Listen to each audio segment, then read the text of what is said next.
ꯃꯌꯥꯝ ꯑꯌꯨꯛꯀꯤ ꯊꯕꯛꯁꯦ ꯀꯜꯂꯦ ꯑꯩ ꯉꯔꯥꯡꯗꯤ ꯂꯤꯛꯁꯦ ꯁꯤꯔꯝꯗꯦꯕ ꯂꯤꯛꯁꯦ ꯉꯍꯥꯛ ꯃꯃꯥꯡꯗ ꯁꯤꯖꯜꯂꯦꯅꯦ ꯑꯉꯥꯡ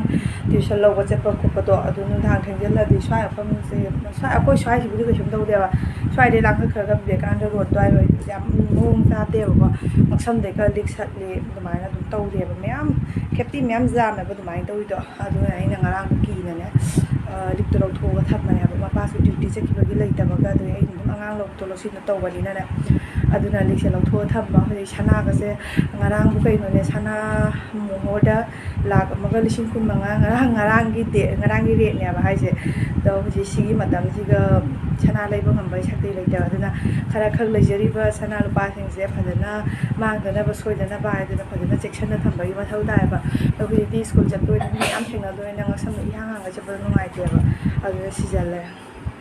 ꯂꯤꯛ ꯁꯤꯖꯜꯂꯦ ꯍꯥꯏꯗꯤ ꯑꯗꯣ ꯃꯌꯥꯝ ꯍꯧꯖꯤꯛ ꯑꯉꯥꯡꯁꯤꯡ ꯁ꯭ꯀꯨल ꯊꯝꯃꯝꯃꯒ ꯑꯩꯒ ꯃꯄꯥꯒ ꯈꯨꯕꯥꯏꯅꯤ ꯃꯣꯕꯥꯏꯜ ꯑꯃ ꯂꯧꯒꯦ ꯍꯥꯏꯅ ꯊꯣꯛꯂꯛꯏꯅꯦꯕ ꯃꯣꯕꯥꯏꯜ ꯂꯧꯒꯦ ꯍꯥꯏꯅ ꯑꯩꯅ ꯈꯜꯂꯛꯄꯁꯦ ꯊꯥ 3-4 ꯐꯥꯖꯤꯜꯂꯛꯑꯦꯕ ꯑꯗꯨꯒ ꯃꯣꯕꯥꯏꯜꯁꯦ ꯑꯄꯥꯝꯕꯁꯦ ꯌꯥꯎꯗꯕ ꯑꯗꯨꯒꯤ ꯁꯦꯝꯁꯨꯡꯒꯤ ꯃꯣꯕꯥꯏꯜ ꯂꯧꯒꯦ ꯍꯥꯏꯅ ꯈꯜꯂꯦ ꯑꯗꯨꯁꯨ ꯑꯗꯨꯝ ꯀꯨꯏꯁꯜꯂꯦꯅꯀꯣ ꯁꯦꯝꯁꯨꯡꯁꯦ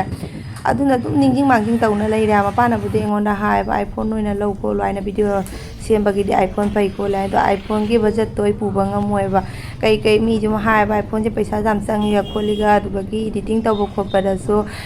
ꯌꯥꯝ ꯅꯨꯡꯉꯥꯏꯇꯦꯅ ꯍꯥꯏꯕꯗꯨꯒꯤ ꯃꯌꯥꯝ ꯑꯥꯏꯐꯣꯟꯁꯤꯒꯤ ꯋꯥꯈꯟꯗꯤ ꯁꯨꯡꯈꯟ ꯈꯟꯗ꯭ꯔꯦꯕ ꯑꯗꯣ ꯃꯌꯥꯝ ꯑꯩꯈꯣꯏꯅ ꯍꯧꯖꯤꯛ ꯂꯥꯛꯏꯁꯦ ꯁꯨꯅꯥꯏ ꯔꯣꯗꯇ ꯂꯩꯕ ꯔꯦꯟꯕꯣꯗꯣ ꯃꯌꯥꯝꯁꯨ ꯈꯪꯉꯝꯒꯅꯦꯕ ꯔꯦꯟꯕꯣ ꯗꯨꯀꯥꯟꯗꯣ ꯑꯗꯨꯒ ꯂꯥꯛꯏꯅꯦꯕ ꯑꯗꯨꯒ ꯃꯣꯕꯥꯏꯜ ꯂꯧꯒꯦ ꯍꯥꯏꯅ ꯂꯥꯛꯄꯅꯦ ꯑꯗꯣ ꯀꯣꯏꯊꯤ ꯊꯤꯔꯦ ꯂꯝꯕꯤꯁꯦ ꯍꯪꯒꯠ ꯍꯟꯗꯥ ꯇꯧꯅ ꯑꯗꯨꯝ ꯂꯩꯔ ꯐꯪꯗꯗꯅꯅꯦ ꯃꯌꯥꯝ ꯉꯁꯤꯗꯤ ꯃꯄꯥꯅ ꯑꯩꯉꯣꯟꯗ ꯍꯥꯏꯕꯀꯣ ꯄꯩꯁꯥꯁꯦ ꯑꯩꯅ ꯈꯟꯖꯔꯝꯕꯗꯤ 60,000ꯁꯦ ꯈꯜꯂꯝꯕꯅꯦꯕ ꯑꯗꯣ ꯃꯥ ꯍꯥꯏꯕ 60,000ꯁꯤꯒꯤ 60,000ꯁꯤꯅ ꯃꯣꯕꯥꯏꯜꯁꯦ ꯂꯩꯊꯣꯛꯈꯤꯕ ꯇꯥꯔꯒꯗꯤ ꯂꯣꯏꯈ꯭ꯔꯦꯀꯣ ꯑꯗꯨꯒ ꯀꯩꯒꯨꯝꯕ 60,000ꯗꯒꯤ ꯃꯈꯥꯗ ꯂꯧꯕ ꯇꯥꯔꯒꯗꯤ ꯑꯍꯦꯟꯕ ꯄꯩꯁꯥꯗꯣ ꯑꯂꯦꯝꯕ ꯄꯩꯁꯥꯗꯣ ꯑꯩꯒꯤ ꯂꯣꯏ ꯑꯣꯏꯖꯧ ꯍꯥꯏꯅ ꯍꯥꯏꯕ ꯑꯗꯨꯅ ꯃꯌꯥꯝ ꯑꯩꯒꯤꯁꯨ ꯈꯟꯗꯕ ꯌꯥꯗꯦꯀꯣ ꯑꯗꯨꯅ ꯑꯩꯅ ꯈꯜꯂꯒ ꯀꯔꯝꯕ ꯃꯣꯕꯥꯏꯜ ꯂꯧꯔꯤꯅꯣ ꯍꯥꯏꯕꯗꯣ ꯑꯩ ꯃꯌꯥꯝꯗꯁꯨ ꯁꯤꯌꯥꯔ ꯇꯧꯔꯛꯀꯦ 15 megapixel ultra wide angle camera मिलेगा 15 प्रो ꯑꯩ ꯉꯁꯥꯏ ꯌꯦꯡꯕꯗꯨꯅꯤꯅꯦ मानी ultra wide with all your file by तुम्हें एआई फीचर्स आहा खाली अल्ट्रा वाइड नाही 50 मेगापिक्सल अल्ट्रा वाइड पाहिजे 50 नॉर्मली जेवढा फोन आणि 50,000 आहे मग 8 मेगापिक्सल अल्ट्रा वाइड आहे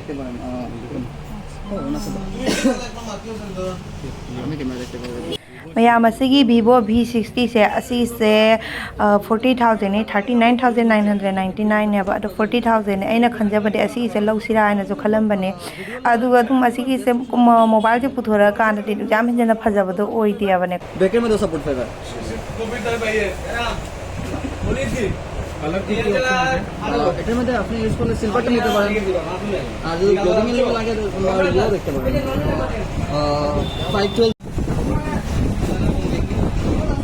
का वैल्यू आएगा वो कैसे हम लोग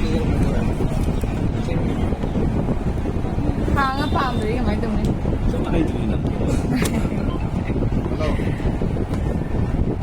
ओ व्हाइट पे हम को कने को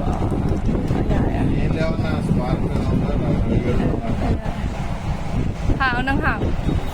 हां ममाई तो हां ऑन तोगा मैं मोबाइल लौरे Realme 15 Pro नी असीसे अनबॉक्सिंग तौरगा मपानासु मोबाइल से पायरगा फोटो तन मवाबसी याद्रेबा खोबाइनी से दुम नंग तौवाइना तौना लेबा अदुगदी नुपासे पाइबा मीजे मैतिरों खंगब्रगने माना दुम हांगबी खराबो मोबाइल से दिवाली समय ऑफर थाकबो दिवाली समय ऑफर थाकबो मासे लास्ट खाली मासे ऑफर दिला दिवाली समय ऑफर एक मासे टांगाम इधर यो लेंस लगानी आसी ऊपर हां प्रोटेक्शन लगानी आसी और आईफोन के बारे में क्या बोला था वीडियो में एक ही इंसान को मिलेगा आईफोन सबका नाम लिखेगा उसके बाद लॉटरी अच्छा जिसको मिलेगा उसको फोन कर देगा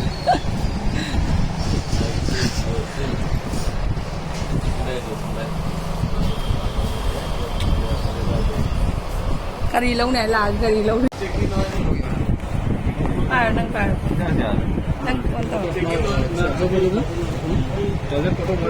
नंग नंगी फेस लो मैम अहन मोबाइल लौरे अहानबगी मोबाइल की कैमरा से ऑन तौरपद अगी नुपागी मसक से हेक्ता ताहनिंगबनेबा मांगोंदा फोटो लवाइना हायने माना फोटोदी लौददना अखोबाइनगे वीडियो ओइना लौना लेरमेबा इंगमिनासिको वीडियो असि कमाय तौबा वीडियो ना ꯚꯤꯗꯤꯑꯣ ꯂꯧꯔꯕꯩ ꯃꯇꯨꯡꯗ ꯑꯁꯤꯒꯅ ꯐꯣꯇꯣ ꯑꯅꯤꯈꯛ ꯅꯝꯍꯧꯕꯅꯦ ꯑꯁꯤꯁꯨ ꯌꯥꯝꯅ ꯆꯥꯎꯕ ꯃꯦꯃꯣꯔꯤ ꯃꯈꯜ ꯑꯃꯅꯤꯀꯣ ꯑꯁꯤ ꯑꯗꯨꯝ ꯊꯝꯗꯣꯏꯅꯤ ꯑꯁꯤ ꯐꯣꯇꯣ ꯑꯅꯤꯁꯦ ꯍꯥꯞꯆꯜꯂꯕꯅꯤ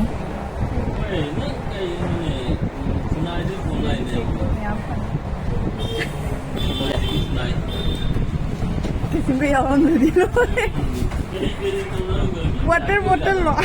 kettle come on hot water kettle na si pangai maya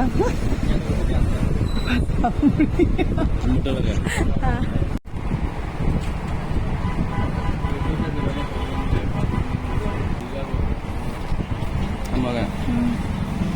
na ekta headphone loitam headphone kiyon lage bluetooth karam na ba ina phangi se asi di gari pire na oh asi su phangi rai se oh maya mai kettle se phangi ne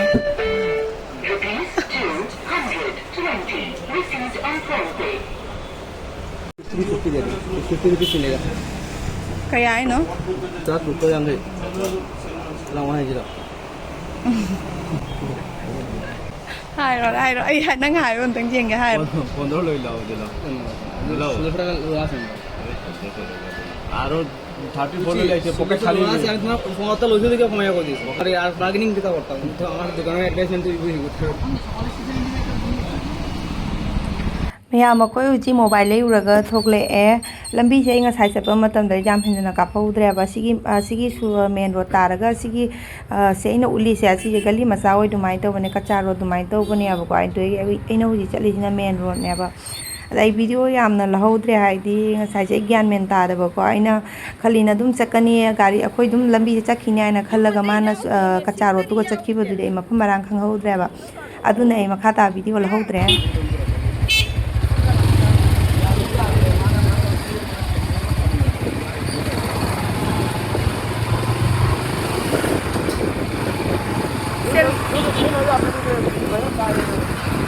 selfie sticker lo tare le fazai ne na camera se ne faja bani mobile le jam tang lo kana bani na jam ni pai ni na mobile la tang lo ba tu me lo di thai ma tu chai se si tham ni ge chai tham ma Myam se mobile do adi si plus on tro ge yang halake machu je uwa phangdi ne angang ba maga kai no machu je uwa phangdi je kai na color ani ne siga thoi je du angang bom ga angau ba maga color ani je smai na nga li paya ngasi di nga thungani ngasi ge video se igi mobile ahan ba sina lawja ba ahan ba video ni Madi chokia nga siga pan ga oina thongdoni chokia sambu thongbi chokia dune sija manam jo khunung siama nga se sonda ama khakte kakna loi khara ba manam khunung siama Myam asigi video sina ne imung se light off torga pura mamhal laga flash on torga number video ne mobile se phati di habiya de phai camera se mayek sengi Myam nga mama thongja ki ba nga thongbodo loire thao di khara yame ko thao doina khaidoktra ba nga se ngasi thao yam thuiya ba ngaura ga ne thao dum jang khala iya ba ada nga thong ba se ngasi di phajana charani ai je thao na dum namna cha ba je khara pamjei ba do Myam nga thong ba su lore do akoi se kha kui re jum mang na nga cha ba phangak ta ba se do ngarang da gita nga chara iya ba aduni Myam ngasi gi video se swai de dum loisa lage mathang gi blog ta mu thengna rasi